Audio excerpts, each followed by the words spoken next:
Federal Reserve officials downplaying the impact of a weak U.S. dollar. Dallas Fed President Richard Fisher says it's only one of the factors the Fed watches when setting policy. And Philadelphia Fed President Charles Plosser says he's not worried about the dollar's behavior. Here now is Jim Rickards, Senior Managing Director of Market Intelligence. And obviously we have Mike and Larry are still here.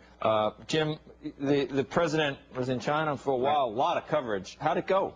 I thought this was the worst sort of foreign summit trip by a president since probably 1961, the Kennedy and Khrushchev fiasco. This was like kitchen thing. Yeah, it's like going. Well, that was Nixon. Oh, that's right. Yeah. Yeah, but no, this was a lot worse. At the end of it, Khrushchev said we're going to start a war, and Kennedy, in effect, said bring it on. He said it's going to be a long, cold winter.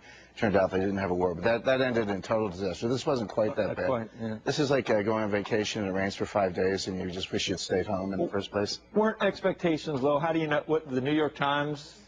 Well, when the New York Times says they're disappointed, you know it was probably a lot for them to concede that it wasn't great means it was really bad. Right. A lot of the commentary is we didn't have high expectations. The president strengthened his relationship with Asian leaders, created a lot of goodwill. So that was sort of the positive version of it. But it was worse than neutral. Think of all the sort of things that blew up while he was there. Copenhagen is dead. You could see that coming, but that happened while the president. Is that good or bad? No. Well, my own view is it's probably good, but good for the economy. But that blew up. Medvedev gave him. Looks like the Russian missile treaty is going to be allowed to lapse. Medvedev gave him no help on Iranian sanctions. Who gave the president no help on Iranian sanctions? Who gave the president no help on the yuan dollar issue, which is probably the biggest single issue while they're out there? No progress on the free trade agreement with Korea. I mean, the APEC communique was going to mention something about market forces affecting the dollar. They took that out at Chinese insistence at the last minute.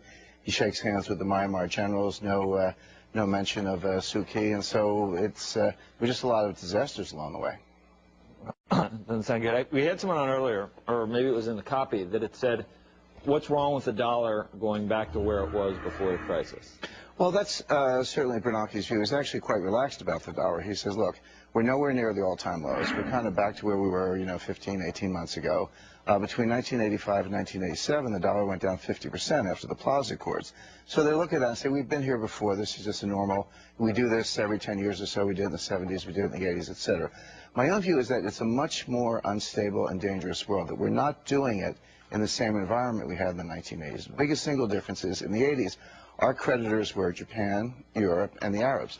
All three of them are utterly dependent on us for their security, for their national security. Our national security is their national security. China is now the creditor. They don't depend on us for our national security. So we don't have the lever to keep them in line economically and, in effect, force them to buy treasury securities, for example. But they depend on us to buy all their stuff.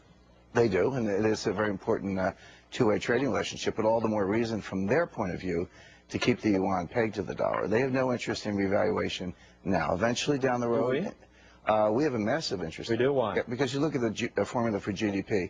Consumers flat on its back. Business investment picking up a little bit, but that's very dependent on the consumer who's going to build new plant and equipment unless you've got sales, although the export sector might benefit from that.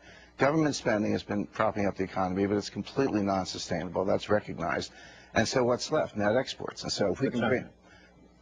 well, we want to get some exports going to China, but the key to that is to devalue the dollar. Right, that's what I mean. But we love our cheap stuff from Walmart, though. That's my point. Well, right, but we also love our economy and we love our jobs. And so if there's nothing else that's going to get the economy going, you get a business investment in the export sector, increase in exports. But here's the catch-22. China has got the same problem in reverse. Their exports are down 20% in the last year. They are, I've said for years, they are not economic players. They are political players. They're communists, and they're worried about the political stability and the perpetuation of the regime. They got 10 million people a year walking into cities saying, give me a job. They've got to provide those jobs. So here's the catch-22. China's saying, in effect, we'll revalue the yuan when we see exports pick up and a little action in the U.S. economy. The U.S. is saying, you're not going to see those things unless you revalue the yuan.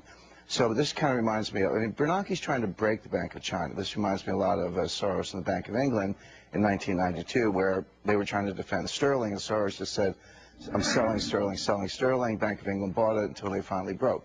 Bernanke's saying, we're just going to keep selling dollars, run the printing presses 24/7, and China's sitting there buying all the dollars. The difference is, in order for the Bank of England to defend sterling, they had to sell dollars, and they had a finite supply of dollars. So Soros just said, I can short sterling longer than you can provide dollars, and so I'll break you, and he did.